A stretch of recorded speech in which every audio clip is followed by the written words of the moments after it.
¿Qué tal? Buenas noches, señoras y señores. Bienvenidos a Canal Costa del Sol Televisión y al programa La Palestra. Llevamos ya 3 ediciones de este espacio con, permítanme reconocerlo, aunque de forma inmodesta, cierto éxito de convocatoria, por el cual les estoy muy agradecido. Y hoy vamos a intentar tocar un asunto, yo creo que interesa no solamente en Benalmádena, ni tampoco en Badajoz, Salamanca, Barcelona, Madrid o cualquier parte del territorio nacional.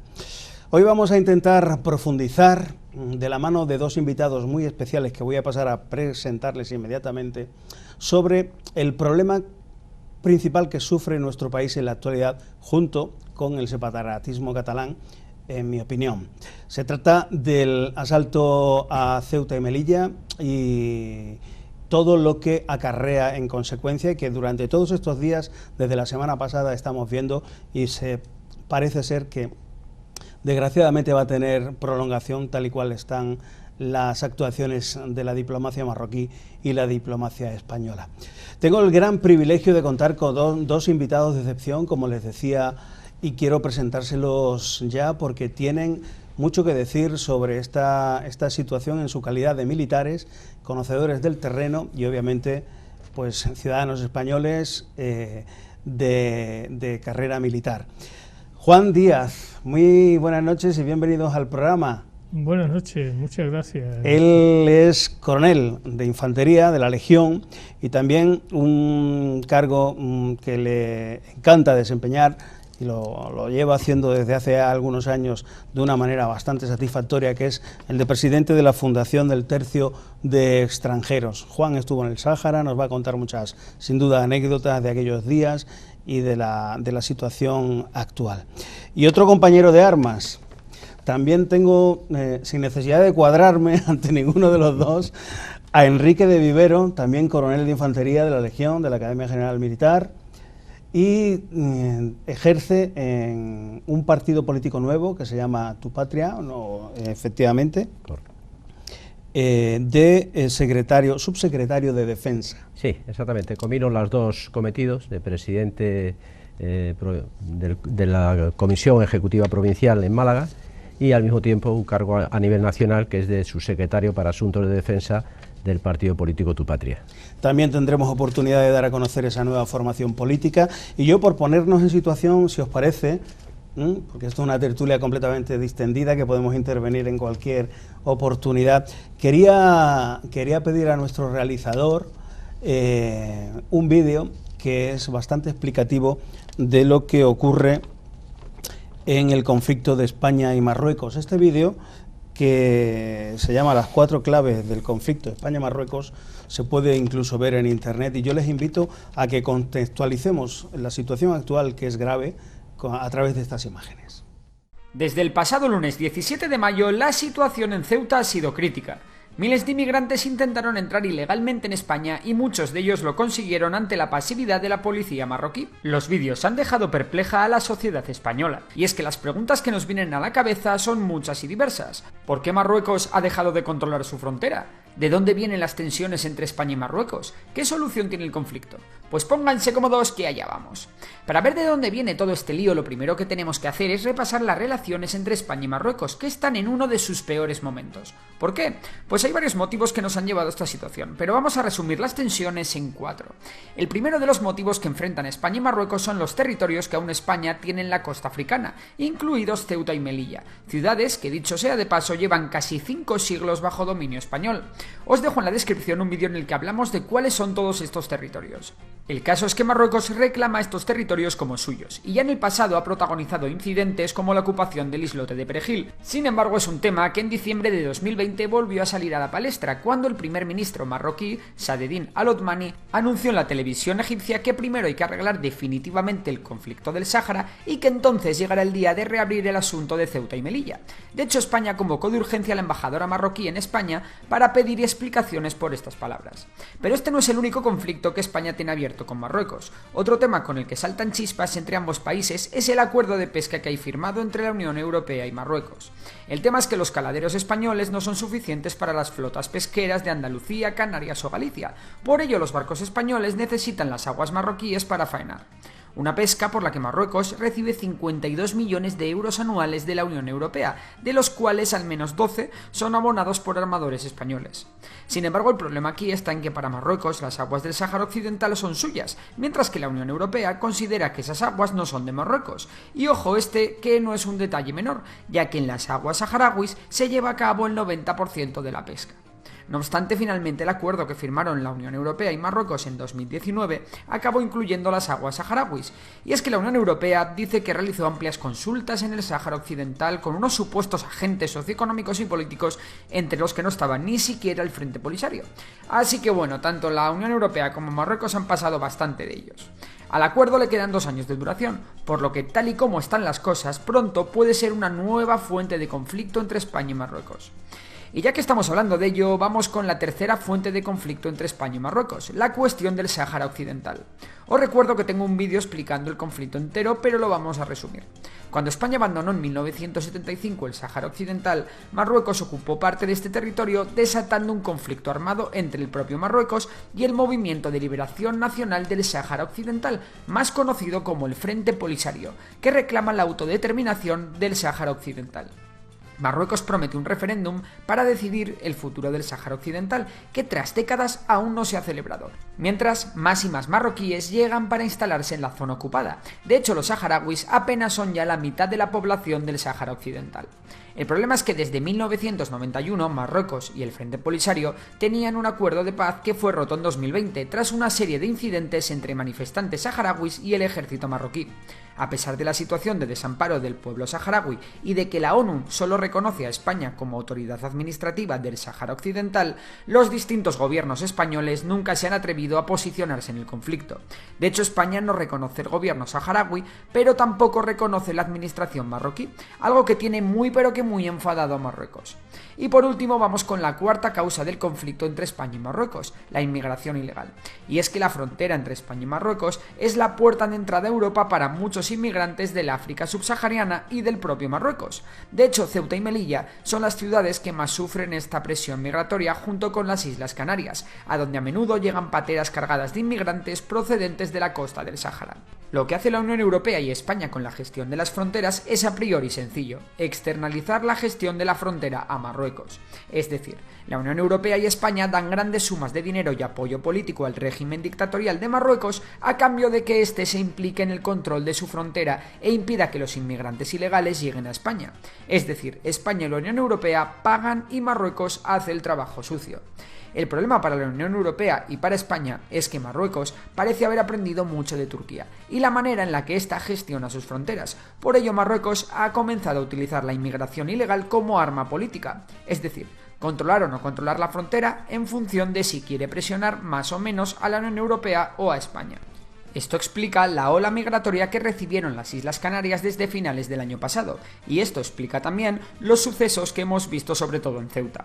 Pero ¿por qué Marruecos ha permitido los inéditos episodios del otro día en Ceuta en los que al menos 8.000 emigrantes ilegales trataron de cruzar la frontera? Pues el principal motivo de que en unas horas Ceuta recibiera una cantidad de inmigrantes que suponía el 7% de su población está en un avión medicalizado que llegó de Argel a España el 18 de abril. El avión traía consigo un paciente que fue ingresado en el hospital de Logroño con una identidad falsa. El problema fue que los servicios de inteligencia marroquíes lograron saber de quién se trataba, y amigos de Memorias de Pez, el misterioso personaje era Brahim Ghali, secretario general del Frente Polisario y presidente de la República Árabe Saharaui Democrática, la cual Marruecos obviamente no reconoce y al cual España había tratado por razones humanitarias. Es decir, teníamos en España ingresado en un hospital al enemigo número 1 de Marruecos. Pues sí, ahí tenemos la causa de la perreta de Marruecos y por qué han causado la situación que todos hemos visto en Ceuta. Además, Marruecos es consciente de la nula cohesión política en España y sabe que mediante estas acciones puede desestabilizar mucho a España políticamente, ya que el sentido de Estado en España suele brillar por su ausencia. El gobierno español, por su parte, tiene una papeleta difícil para resolver este conflicto diplomático. Para empezar, España no puede actuar por solitario, sino que tiene que acordar una respuesta común con la Unión Europea, lo que hace que las reacciones diplomáticas sean súper lentas. Además, España tiene que llevarse bien con Argelia, enemigo de Marruecos y aliado del Frente Polisario, Polisario, por lo que tampoco puede acercarse en exceso a Marruecos. De hecho, llevarse bien con Argelia es súper importante, porque desde Argelia llega gran parte del gas que acaba en la Unión Europea. Y por si todo esto fuera poco, Marruecos tiene dos potentes aliados que le hacen no temer a nada. Por un lado está Francia y por el otro Estados Unidos. Estados Unidos y Marruecos son grandes aliados desde hace muchísimo tiempo. Una de las últimas cosas que hizo la administración Trump es reconocer la soberanía marroquí del Sáhara Occidental, a cambio de que Marruecos normalizara sus relaciones con Israel. Y así ocurrió. Y por lo que hemos visto hasta ahora, Biden parece que no va a cambiar mucho su política respecto al conflicto marroquí. Además, Marruecos lleva ya muchos años armándose hasta los dientes con armamento estadounidense, y es que el 91% de las armas de Marruecos son de origen estadounidense. De hecho, Marruecos va a tener acceso a los cazas F-35, el mejor avión de combate del mundo. Así que llegado el momento de una crisis aún mayor entre España y Marruecos, España no puede esperar mucho del tío Sam, ya que, además de las excelentes relaciones entre Marruecos y Estados Unidos, es importante recordar que las ciudades de Ceuta y Melilla no están bajo el paraguas de protección de la OTAN. Por tanto, la pregunta ahora es, ¿cuáles son las intenciones de Marruecos con este chantaje migratorio? ¿Conseguir el reconocimiento de la Unión Europea sobre el Sáhara Occidental? ¿La toma de Ceuta y Melilla? ¿Conseguir más dinero y apoyo diplomático? Desde Memorias de Pez estaré al tanto del conflicto, pero ¿tú qué opinas? ¿Qué debe hacer el gobierno de España ante esta situación? Bueno, pues no es mala pregunta después de ver este completo y exhaustivo informe de situación acerca de la situación actual. Enrique, Juan, como ciudadanos de España, ¿qué opináis del momento actual? La verdad es que este resumen que nos has puesto, la verdad es que describe muy bien la situación de las relaciones tensas recientes, porque con Marruecos recordemos que históricamente nuestras relaciones desde el final del siglo XIX han sido tensas con Marruecos. Hemos tenido una serie de guerras, que no va a ser el motivo ahora el recordarlas, pero sí las hemos tenido, y en el siglo XX también hemos tenido, hasta el desastre famoso de Anual en el XXI, las relaciones con Marruecos han sido muy tensas. Recientemente todo esto que se ha narrado es cierto, y ha acabado con la culminación, con la gota de agua, que yo creo que de una forma un poco infantil el gobierno no ha medido las consecuencias de lo que podía crear con traer a escondidas a Brahim El Ghali, el presidente de la autoproclamada República Saharaui, lo que podía provocar. Marruecos se iba a enterar, como se entera de todo lo que sucede en España. Los servicios de inteligencia funcionan aquí en España y funcionan en Marruecos. En ese sentido, ¿qué sucede? No se le puede ocultar a Marruecos que vas a traer a ese hombre. Creo que ha sido una muy mala gestión, vamos, yo diría nefasta, por parte de la ministra de Asuntos Exteriores, el aceptar ese vuelo a escondidas, un avión medicalizado, que viene aterrizar en Zaragoza, en el área militar, lo trasladan después en una ambulancia hasta Logroño, en fin, todo ese proceso que ya lo conocemos, está, vamos, más que dicho en la prensa. Creo que eso ha sido el detonante para que Marruecos le sacase los colores a España. Yo creo que nunca se debía haber aceptado. De hecho, ni Francia ni Alemania aceptaron el tener a Brahim El Ghali en sus territorios. Sabían cuál era el problema y no lo aceptaron. España creo que debía definir sus intenciones, su relación política, su política exterior con Marruecos. No podemos seguir jugando con esta situación tan extraña que tenemos. Por un lado apoyamos al Polisario, porque Unidas Podemos nos dice que hay que apoyar al Polisario, pero por otro lado queremos entendernos con Marruecos. El gobierno de España tiene que tener una línea de actuación que yo creo que hay que aceptar que Marruecos, de facto, a mí no me gusta, pero de facto es el propietario del Sáhara, aunque España, como dice el informe sea la potencia administradora para Naciones Unidas. Pero Marruecos es el que domina el territorio del Sáhara. El territorio del Sáhara es un problema que en el año 76, año 75, cuando entregamos a partir del 76, que es cuando nos vamos del Sáhara, es cuando empieza a crearse ese problema. ¿Por qué? Porque el Polisario, que a Brahim El Ghali, aquí se le ve como un hombre sufrido, pobrecito, es de mi edad, 2 años mayor que yo, él es 2 años mayor que yo. Allí en el Sáhara, Juan Díaz y yo debimos en algún momento tener conflicto con él, porque él era el jefe de la rama militar. Brahim El Ghali era el jefe de la rama militar del Polisario.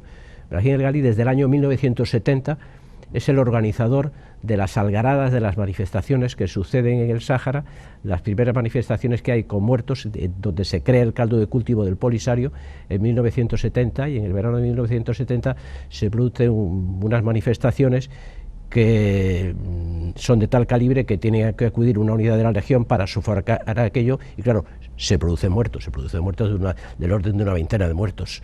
Brahim el Ghali era el instigador, el que movía todo aquello. Posteriormente ha ido escalando en la jerarquía en su país hasta llegar a donde ha llegado. Juan, se ve con preocupación, porque habrás asistido a momentos de tensión también en tu carrera profesional, ¿no? Con el vecino del sur, después de, pues yo creo, casi 50 años, ¿no?, de conflicto desde el Sáhara. Sí, yo estuve menos tiempo que Enrique, porque soy 3 años más joven que él y de 3 promociones posterior a la suya. Y la mía, la 30 promoción de la Academia General, unos poquitos privilegiados tuvimos la suerte de llegar a la MEN. O sea, yo llegué en junio, el 25 de junio, San Guillermo me destinaron al Sáhara, me incorporé en el verano. Y en diciembre estaba haciendo las maletas, casi no deshice el petate. Enrique estaba en el tercer tercio, yo estuve en el cuarto tercio, ambos saharianos, y ya digo, conocí muy poquito, pero sí conocí, y hay que distinguir el pueblo saharaui del Frente Polisario. No en vano, España ha reconocido como una fuerza terrorista al Frente Polisario, y así fue. No hay que olvidar que el Sáhara era una provincia española, una más. Tan es así que los nacidos en el Sáhara hasta febrero, creo que fue los últimos contingentes que salieron de allí, nacidos en el Sáhara hasta febrero del 76, se les ha reconocido nacionalidad española, y son sentencias del Tribunal Supremo. El Polisario lo que hace es traicionar a España, y además Brahim Ghali y otros muchos polisarios estaban dirigiendo a soldados que eran nómadas en fuerzas españolas, y lo más vil que puede cometer un militar es traicionar a sus propios jefes y a sus compañeros. Y cogieron prisioneras a 2 patrullas, entre ellas estaban amigos míos, como decimos los militares, mi primeraco, Juan Antonio Álvarez Jiménez, que recientemente ha fallecido, el teniente general, y José Manuel Sánchez Geivenega, buen amigo mío también. Hemos estado juntos en Policía Nacional destinado y tenemos muy buena amistad. Pues yo he conocido a estos, han estado prisioneros 4 meses del Polisario y fueron traicionados por el Frente Polisario. Entonces hay que distinguir claramente entre quiénes son o fueron unos terroristas. Tan es así que víctimas de aquellos momentos tienen reconocido por el Estado español su condición de víctimas de terrorismo. Entonces no podemos mirar hacia otro lado. El Polisario nos traicionó a España. España les trataba como unos ciudadanos españoles más, que lo eran. Vuelvo a decir que el Tribunal Supremo ha reconocido esa nacionalidad española.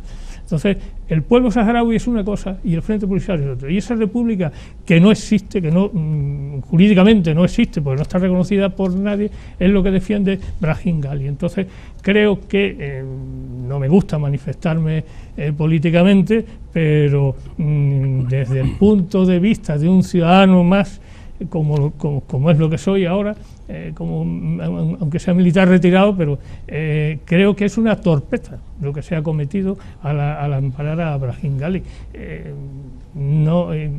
Tampoco justifica, ni mucho menos, puesto que España es soberana, la respuesta que está teniendo Marruecos. También lo veo desde mi posición de ciudadano. Claro. Hay que respetar las decisiones de un Estado soberano, pero claro, ante esta torpeza, pues ya sabemos cómo se la juega el vecino. Yo he conocido al vecino, como bien decías, más próximamente en mis destinos en Melilla, puesto que después del abandono de Sáhara fui allí con la que era la 10ª bandera del cuarto tercio sahariano. Estuve de teniente, luego regresé de capitán y posteriormente de teniente coronel, donde tuve el honor de ser mandado por mi coronel Enrique Vivero, y ahí conocí, antes de que, estando nosotros allí, fue cuando se construyó la actual valla, y habíamos previamente protegido la frontera ayudando a la Guardia Civil sin alambrada de ese tipo. Era una alambrada tendida militar, que es lo que habíamos tenido siempre allí. Tuvimos que participar en aquel contener a los subsaharianos que venían, pero esto no ha sido una entrada de subsaharianos, estos han sido marroquíes a los que se les ha abierto la puerta por la propia policía y con evidente deseo de dañar la imagen de España y sobre todo hacerle una buena jugada a la población ceutí, que se lo está sufriendo esto, porque es insoportable para, no sé si lo he oído o lo has dicho tú o lo has dicho el documental, una entrada de casi un 10% de lo que es la población ceutí. Entonces, además, no hay que olvidar que Ceuta y Melilla nunca han sido marroquíes, porque Marruecos existe como tal Estado desde 1956, si no recuerdo mal, que se le dio la independencia con Mohamed V. Hasta entonces... Vamos, no existía ni Estados Unidos, ¿no? Cuando Ceuta era española. No, efectivamente, Ceuta entra a formar parte de la corona de España cuando Felipe II fue, ese poco tiempo que fue rey de Portugal y España. Entonces, cuando Eduardo II, creo que fue, de Portugal, recupera la independencia de Portugal, Ceuta se queda con España. Y Melilla, pues inicialmente se ocupa en 1497, el 17 de septiembre se ha dado en convenir, aunque Gabriel de Morales lo fijaba un año antes, pero ahí hay una carta que se escribe a los reyes católicos por parte del duque de Medina Sidonia, dándole el pésame por la muerte del príncipe Juan y consolándoles un poco por la ocupación de Melilla, que era un bastión para apoyar para la defensa del estrecho y sobre todo el tránsito de barcos españoles, defenderlos de la piratería. Entonces, en 1497 una parte, no estoy de acuerdo con quienes dicen Melilla, no, todo el territorio no, pero tampoco hay que rasgarse las vestiduras. Hay medio kilómetro cuadrado que se ocupa en 1497, 17 de septiembre, por Pedro Estopiñán, contador mayor de la Casa de Medina Sidonia. Llega allí, sienta sus reales, aquello era res nullius, así se ha dado en convenir, no era de nadie. Y más tarde, ya estamos hablando, el 24 de agosto de 1859, coincidiendo con la guerra de Tetuán, en el otro lado, en Occidente, en Ceuta,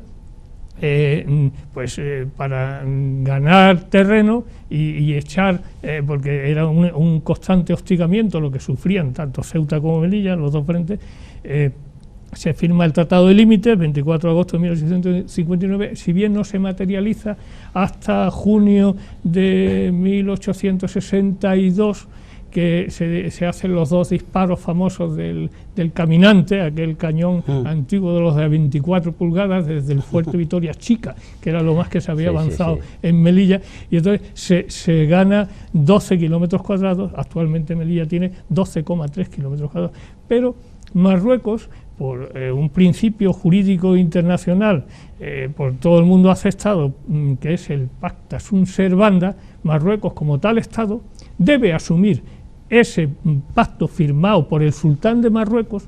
Lo que pasa es que los rifeños del entorno de Melilla no sabían ni quién era el sultán, ni dónde estaba Marrakech, ni Fez, ni sabían nada. Claro, decirles a los lugareños de allí, échate para allá, que esto es mío porque me lo ha dado el sultán de Marruecos, aunque se mandó una compensación económica, pero llegó la tercera parte, claro, aquella gente vivía de aquello, entonces esa hostilidad se mantuvo. Hablamos, por ejemplo, de la guerra de Margallo en 1893, todavía no se había conseguido asentarse en esa franja, en esa ampliación de Melilla. Melilla es España hoy porque esa es la voluntad de los españoles, le hemos reconocido así con nuestra Constitución, y cuando Marruecos se crea como tal Estado, se le reconoce la independencia, Melilla ya llevaba un siglo en toda su extensión, prácticamente un siglo siendo española. Entonces, creo que reivindicar Ceuta y Melilla me parece que es un desideratum. Dentro de un ratito, cuando hagamos la primera pausa, que ya estamos abocados porque me están regañando, vamos a oír unas manifestaciones de un dirigente político marroquí en torno a esta cuestión de la devolución de Ceuta y Melilla. Hacemos una mínima pausa y enseguida estamos con ustedes porque el tiempo se nos esfuma.